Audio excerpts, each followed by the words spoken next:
December മാസം കർണാടകയിലെ ഒരു ലോഡ്ജിൽ സ്ത്രീ വന്ന് ഒരു മുറിയെടുത്തു. പിന്നീട് ആ ലോഡ്ജിലെ ആളുകൾക്ക് ഈ സ്ത്രീയുടെ പെരുമാറ്റത്തിൽ എന്തൊക്കെയോ സംശയം തോന്നുന്നു. അവസാനം അവർ അവരുടെ മുറി പരിശോധിക്കാൻ തീരുമാനിച്ചു. അതിനുവേണ്ടി പൂട്ട് തുറക്കാൻ നോക്കിയപ്പോഴാണ് മനസ്സിലായത് ആ പൂട്ട് അവർ മാറ്റിയിട്ടുണ്ട്. പിന്നീട് ഒരു ജനാല വഴി ആ റൂമിൻ്റെ ഉള്ളിലേക്ക് നോക്കിയപ്പോൾ കണ്ട കാഴ്ച മറ്റൊരു സ്ത്രീ അവിടെ കിടക്കുന്നതാണ്.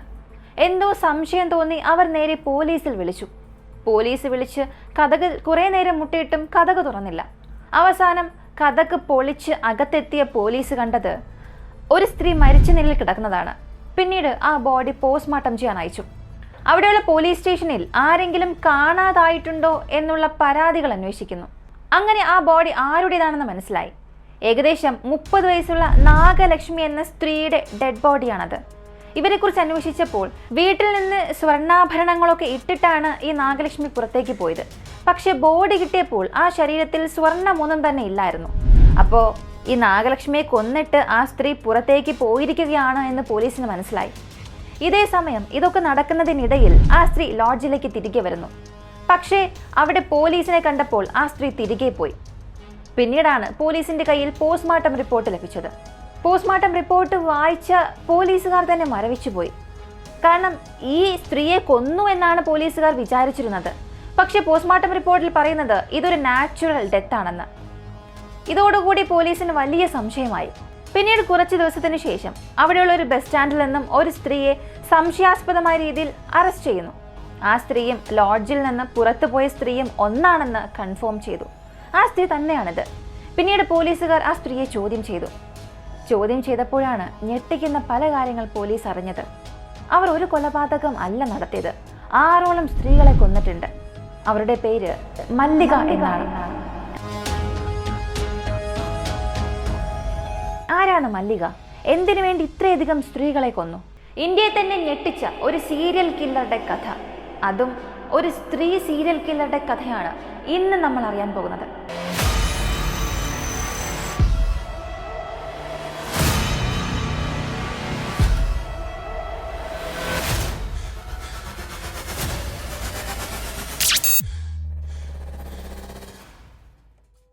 കർണാടകയിലെ മൈസൂരിനടുത്തുള്ള ബാൻഡിയ എന്ന സ്ഥലത്താണ് മല്ലിക ജനിക്കുന്നത്. ശരിക്കും മല്ലികയുടെ പേര് KD കെമ്പമ്മ എന്നാണ്. രമേശ് എന്നയാളെ അവർ വിവാഹം കഴിച്ചു. 3 കുട്ടികളുണ്ട്. ഇവരുടെ അവസ്ഥ വളരെ പരിതാപകരമായിരുന്നു.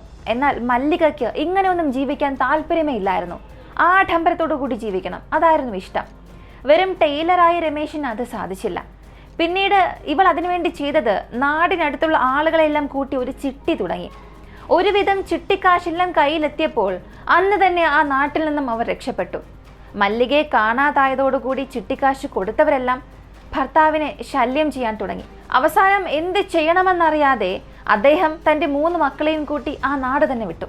ഈ ചിട്ടിക്കാശുമായി മുങ്ങിയ മല്ലിക നേരെ ചെന്നത് ഒരു ക്ഷേത്രത്തിലാണ്. ആ ക്ഷേത്രത്തിൽ ചെന്ന് പറഞ്ഞത്, എൻ്റെ കയ്യിൽ ഒരുപാട് സമ്പത്തുണ്ട്, ഞാനത് ക്ഷേത്രത്തിന് ദാനം ചെയ്യാൻ ആഗ്രഹിക്കുകയാണ് എന്നും പറഞ്ഞു. ക്ഷേത്രത്തിലെ അംഗങ്ങളൊക്കെ അത് വിശ്വസിച്ചു. കൂടാതെ തനിക്കിവിടെ താമസിക്കാൻ ഒരു അനുവാദം നൽകണമെന്നും അവൾ ആവശ്യപ്പെട്ടു. എന്തായാലും ദാനം നൽകാൻ പോകുന്ന ആളല്ലേ, അപ്പോൾ ഇവിടെ താമസിക്കട്ടെ എന്ന് അവരും വിചാരിച്ചു. അങ്ങനെ ക്ഷേത്രത്തിൽ താമസം തുടങ്ങി. അവിടെ താമസിക്കുമ്പോൾ മല്ലിക ചെയ്തിരുന്നത് അവിടെ വരുന്ന സ്ത്രീകളെ നിരീക്ഷിക്കും. അതിൽ അതീവ ദുഃഖിതരായി വരുന്ന സ്ത്രീകളെ പ്രത്യേകം നിരീക്ഷിച്ചു. അവരുമായി സംസാരിച്ചു. അവർക്ക് വേണ്ട പരിഹാര കർമ്മങ്ങൾ ചെയ്ത് നൽകാമെന്ന് ആവശ്യപ്പെടുന്നു. അങ്ങനെ മല്ലികയുടെ കയ്യിൽ ആദ്യ ഇര വന്നു. ആ സ്ത്രീയുടെ പേര് മമതാ രാജൻ എന്നായിരുന്നു. അത് ഒരുപാട് സമ്പന്ന വീട്ടിലെ ഒരു സ്ത്രീയായിരുന്നു. പക്ഷെ ആ സ്ത്രീ പറഞ്ഞത്, എനിക്ക് ഒരുപാട് സമ്പത്തുണ്ട്, പക്ഷേ എനിക്ക് യാതൊരു സമാധാനവുമില്ല. ഭർത്താവ് മദ്യപാനിയാണ്, അതുകൊണ്ടാണ് സമാധാനം ഇല്ലാത്തതെന്നും പറഞ്ഞു. അതിനുവേണ്ടി ഈ മല്ലിക അവരോട് പറഞ്ഞത്, ഒന്നുകിൽ ക്ഷേത്രത്തിലേക്ക് എല്ലാ സ്വർണ്ണാഭരണങ്ങളും ഇട്ടിട്ട് വരിക, അതിനുശേഷം ഞാനൊരു വെള്ളം തരും, അത് കുടിച്ചാൽ നിങ്ങളുടെ എല്ലാ പ്രശ്നങ്ങളും മാറും എന്നവരെ പറഞ്ഞു വിശ്വസിപ്പിച്ചു. ഇത് വിശ്വസിച്ചുകൊണ്ട് ആ സ്ത്രീ ഒരു ദിവസം ക്ഷേത്രത്തിലേക്ക് എല്ലാ സ്വർണവും ധരിച്ചുകൊണ്ട് വരുന്നു. ആ സ്ത്രീയെ മല്ലിക അടുത്ത് വിളിച്ചിട്ട് അവർക്ക് കുടിക്കാനായി ഒരു വെള്ളം കൊടുത്തു. എന്നിട്ട് ഈ സ്വർണ്ണാഭരണങ്ങളെല്ലാം ഇവിടെ അഴിച്ചു വെച്ചാൽ മതി, ഞാനത് നോക്കിക്കൊള്ളാം. ക്ഷേത്രത്തിന്റെ കുളത്തിൽ ചെന്ന് കുളിച്ചിട്ട് വരാൻ ആവശ്യപ്പെട്ടു. അങ്ങനെ അവർ ക്ഷേത്രകുളത്തിൽ ചെന്നു. അവിടെ പോയ അവർ അവിടെ തന്നെ മരിച്ചു വീഴുകയാണ്. ചുറ്റുമുള്ളവർ കരുതിയത് കാല് തെറ്റി വഴുതി വീണത് എന്നാണ്. പോലീസ് വന്നപ്പോഴും അതൊരു മുങ്ങിയ മരണം എന്നാണ് പോലീസും കണക്കാക്കിയത്. പിന്നീട് ആ ബോഡി അവരുടെ ബന്ധുക്കൾക്ക് വിട്ടുകൊടുക്കുകയും ചെയ്തു. ഇതേ സമയം തന്നെ മല്ലിക ഇവരുടെ ആഭരണങ്ങളെല്ലാം ഒരു ലോഡ്ജിൽ കൊണ്ടുപോയി ഒളിപ്പിച്ചിരുന്നു. പിന്നീട് ഈ സ്വർണ്ണാഭരണങ്ങൾ എടുത്ത് മറ്റൊരു നാട്ടിലേക്ക് പോയി. ആ നാട്ടിലെത്തിയപ്പോൾ ആ ആഭരണമെല്ലാം വിറ്റ് ആഡംബരമായി ജീവിതം നയിച്ചു. ഇങ്ങനെ ആ ജീവിതത്തിന്റെ സുഖം പിടിച്ചപ്പോൾ ഇനിയും ഇങ്ങനെയുള്ള കൊലപാതകങ്ങൾ ചെയ്യാൻ അവർ തീരുമാനിച്ചു. വേറെ ക്ഷേത്രങ്ങൾ തപ്പി നടന്നു. അങ്ങനെ ഏകദേശം 3ഓളം കൊലപാതകം നടത്തി. പക്ഷേ പോലീസിനെല്ലാം കുഴപ്പിച്ചത് ഈ കൊലപാതകങ്ങൾക്ക് ശേഷം ഡെഡ് ബോഡി പോസ്റ്റ്മോർട്ടം ചെയ്യുമ്പോൾ റിപ്പോർട്ട് വരുന്നത് അതൊരു സ്വാഭാവിക മരണം എന്നാണ്. പക്ഷേ മല്ലിക ഇങ്ങനെ എല്ലാവരെയും കൊന്ന് അവരിൽ നിന്നെല്ലാം സ്വർണ്ണാഭരണങ്ങൾ തട്ടിയെടുത്ത് അത് വിറ്റ് പണമുണ്ടാക്കി ആ പണം നാട്ടിലെ ബന്ധുക്കൾക്ക് കൊടുത്തിട്ട് അവരത് സൂക്ഷിക്കാൻ ആവശ്യപ്പെടും.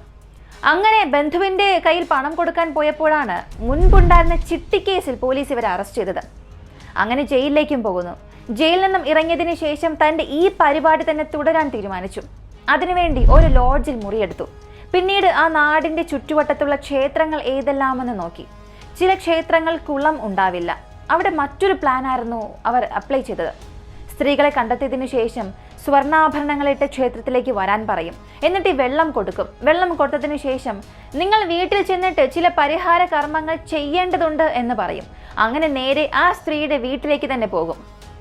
ആ വീട്ടിലെത്തുമ്പോൾ തന്നെ ആ സ്ത്രീ മരിച്ചു വീഴും. പിന്നീട് അവരുടെ ആഭരണങ്ങളുമായി മല്ലിക രക്ഷപ്പെടുകയും ചെയ്യും. ഇതായിരുന്നു ക്ഷേത്രം ഇല്ലാത്ത സ്ഥലത്ത് ഇവർ ചെയ്തിരുന്നത്. ഇങ്ങനെയൊക്കെ ചെയ്യുന്ന സമയത്താണ് നമ്മൾ ആദ്യം പറഞ്ഞതുപോലെ ലോഡ്ജിൽ മുറിയെടുക്കുന്നു, പോലീസ് വരുന്നു, അവിടെ ഒരു സ്ത്രീയുടെ ഡെഡ് ബോഡി ലഭിക്കുന്നു, പോലീസ് മല്ലികയെ പിടിക്കുന്നു. ഈ സംഭവങ്ങളെല്ലാം നടക്കുന്നത്. ഈ ഒരു കേസിൽ പോലീസിനെ വട്ടം ചുറ്റിച്ചതെല്ലാം പോസ്റ്റ്മോർട്ടം റിപ്പോർട്ട് വരുമ്പോൾ അതിൽ നാച്ചുറൽ ഡെത്ത് കാണിക്കുന്നു. ഈ നാഗലക്ഷ്മിയുടെ ബോഡി കിട്ടിയപ്പോൾ ഫോറൻസിക്കാർക്ക് ചില സംശയമുണ്ടായിരുന്നു. ഇവർ താമസിച്ചിരുന്ന ആ മുറി പരിശോധിച്ചു. മാത്രമല്ല നാഗലക്ഷ്മിയുടെ ബോഡി വീണ്ടും പരിശോധിച്ചു. അതിൽ നിന്നാണ് ഫോറൻസിക് ടീമിന് മറ്റൊരു ക്ലൂ ലഭിച്ചത്. അതായത് ഇവർ സയനൈഡ് ഉപയോഗിച്ചിട്ടാണ് ഇവരെല്ലാം കൊന്നത്. അങ്ങനെയാണെങ്കിൽ പോസ്റ്റ്മോർട്ടം റിപ്പോർട്ടിൽ പോസ്റ്റ്മോർട്ടം ചെയ്യുമ്പോൾ എന്തുകൊണ്ട് സയനൈഡ് കാണിച്ചില്ല എന്ന് ചോദിച്ചാൽ, ഈ സയനൈഡ് വളരെ കുറഞ്ഞ അളവിൽ മാത്രമാണ് കൊടുത്തത്. അങ്ങനെ വളരെ കുറഞ്ഞ അളവിൽ കൊടുത്തു കഴിഞ്ഞാൽ ഈ കഴിക്കുന്നയാൾ പതിയെ മരിക്കും. കൂടുതൽ അളവിൽ കൊടുത്തു കഴിഞ്ഞാൽ അപ്പോൾ തന്നെ മരിക്കും. ഇങ്ങനെ വളരെ സ്ലോ ആയി കൊടുക്കുന്നത് കൊണ്ട് പോസ്റ്റ്മോർട്ടം ചെയ്യുമ്പോൾ ഇത് കണ്ടെത്താനും സാധിച്ചിരുന്നില്ല. ഈ ക്ഷേത്രങ്ങളിൽ വന്ന സ്ത്രീകളെ കണ്ടെത്തി കൊല ചെയ്യുന്നതിന് തൊട്ടു മുൻപ്, അതായത് ചിട്ടി നടത്തുന്ന ആ ഒരു സമയം, ചിട്ടി നടത്തി മുങ്ങിയതിന് ശേഷം ചില ജോലികൾ ചെയ്തിരുന്നു. അതിലൊരു ജോലിയായിരുന്നു സ്വർണ്ണപ്പണി. ആ പണി ചെയ്യുമ്പോഴാണ് സൈനൈഡിന്റെ ഉപയോഗം മനസ്സിലായത്. അങ്ങനെ സൈനൈഡ് ഉപയോഗിച്ച് കൊലപാതകം നടത്താമെന്നുള്ള പദ്ധതിയും ലഭിച്ചു. പിന്നീട് സൈനൈഡ് ശേഖരിച്ചു.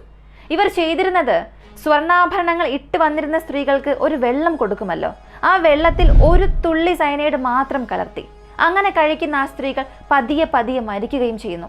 പോസ്റ്റ്മോർട്ടം ചെയ്യുമ്പോഴൊക്കെ ഇത് സ്വാഭാവിക മരണം എന്ന് കാണിക്കുമ്പോൾ അത് കൊലപാതകമാണെന്നുള്ള സംശയമാർക്കും ഉണ്ടായതുമില്ല. 1999 മുതൽ 2007 വരെ 7 കൊലപാതകങ്ങളാണ് ഇവർ നടത്തിയത്. പിന്നീട് ഈ ബോഡികളെല്ലാം പോലീസ് പുറത്തെടുക്കുകയും അത് വീണ്ടും പരിശോധിക്കുകയും ചെയ്തിരുന്നു. അങ്ങനെയാണ് ഇവർക്കൊരു പേര് വീണത്, സയനൈഡ് മല്ലിക. എല്ലാ തെളിവുകളോടുകൂടി ഇവരെ കോടതിയിൽ ഹാജരാക്കി. 2010 കോടതി ഇവർക്ക് വധശിക്ഷ വിധിച്ചു. കർണാടകയിൽ ആദ്യമായി വധശിക്ഷയ്ക്ക് വിധിക്കപ്പെടുന്ന ആദ്യ വനിതയാണ് ഈ സയനൈഡ് മല്ലിക എന്ന സ്ത്രീ. പിന്നീട് 2018 ഈ ശിക്ഷ ജീവപര്യന്തമാക്കി കോടതി കുറയ്ക്കുകയും ചെയ്തു. എന്തായാലും ഇന്ത്യയെ മൊത്തത്തിൽ ഞെട്ടിച്ച വനിതാ സീരിയൽ കില്ലറായ സയനൈഡ് മല്ലികയുടെ ഈ ഒരു കഥ ഇവിടെ അവസാനിക്കുന്നു. പുരുഷന്മാർക്ക് മാത്രമല്ല സ്ത്രീകൾക്കും വളരെ നന്നായി തന്നെ പദ്ധതിയിട്ട് കൊലപാതകങ്ങൾ ചെയ്യാൻ സാധിക്കുമെന്ന് മല്ലിക തെളിയിച്ചു. ഈ ഒരു സംഭവത്തെക്കുറിച്ചുള്ള നിങ്ങളുടെ അഭിപ്രായം കമന്റിൽ പറയുക. ഇങ്ങനെയുള്ള വീഡിയോസിനാണ് താല്പര്യമുള്ളവരാണ് നിങ്ങളെങ്കിൽ ഇപ്പോൾ തന്നെ നമ്മുടെ ചാനൽ സബ്സ്ക്രൈബ് ചെയ്യുക. മറ്റൊരു വീഡിയോയുമായി വീണ്ടും കാണാം.